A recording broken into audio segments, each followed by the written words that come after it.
Hello everyone. இன்றைக்கி ஒரு முறுவலான சேப்பங்கிழங்கு ரோஸ்ட் எப்படி பண்ணுறதுன்னு பார்க்கலாம்.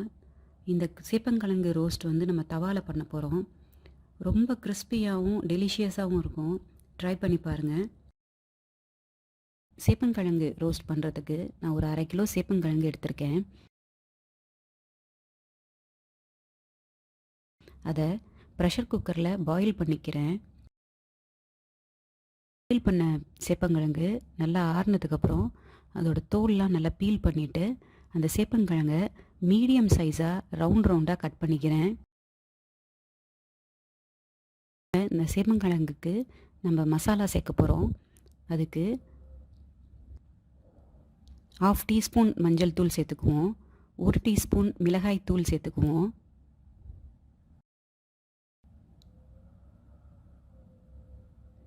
அதை விட 1 டீஸ்பூன் சால்ட் சேர்த்துக்கலாம். உப்பு சேர்த்த பிறகு 1 டீஸ்பூன் கடலை மாவு சேர்க்குறேன். இதுதான் இந்த ரெசிபியோட ட்விஸ்ட்டு. கடலை மாவு சேர்க்கறதுனால வறுப்படும் போது நல்ல மொறுன்னு இருக்கும்.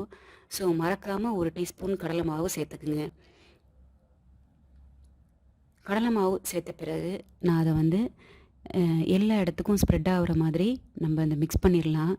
மிக்ஸ் பண்ணும்போது ரொம்ப ஹார்டாக மிக்ஸ் பண்ண வேண்டாம். மெதுவாக ஸ்லோவாக மிக்ஸ் பண்ணிவிடுவோம். அதே நேரத்தில் எல்லா சேப்பங்கிழங்கு மேலேயும் நல்லா இந்த மசாலா கோட் ஆகிற மாதிரி நம்ம ஸ்ப்ரெட் பண்ணிக்கலாம்.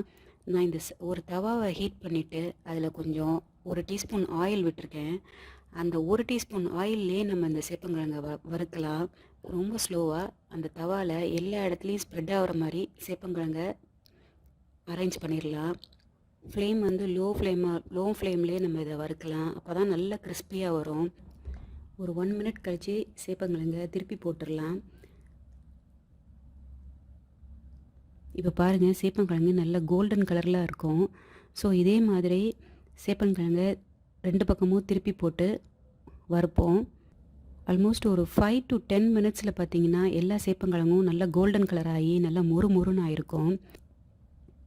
இந்த கடலை மாவு சேர்த்ததுனால இந்த சேப்பங்கிழங்கு நல்லா மொறுன்னு இருக்கும். அது மட்டும் இல்லை, ரொம்ப டேஸ்டியாகவும் இருக்கும். இந்த மசாலா நம்ம சாப்பிடும்போது ரொம்ப கிறிஸ்பியாக டேஸ்டியாக ஒரு டெலிஷியஸான சேப்பங்கிழங்கு வறுவல் இப்போ ரெடி ஆகிடுச்சு. நம்ம இந்த சேப்பங்கிழங்கு வறுவல் ரசம், சாம்பார் எல்லா டிஷ்ஷுக்கும் இது காம்பினேஷன் ரொம்ப நல்லாயிருக்கும். ட்ரை பண்ணி பாருங்கள். தேங்க்யூ. பாய்.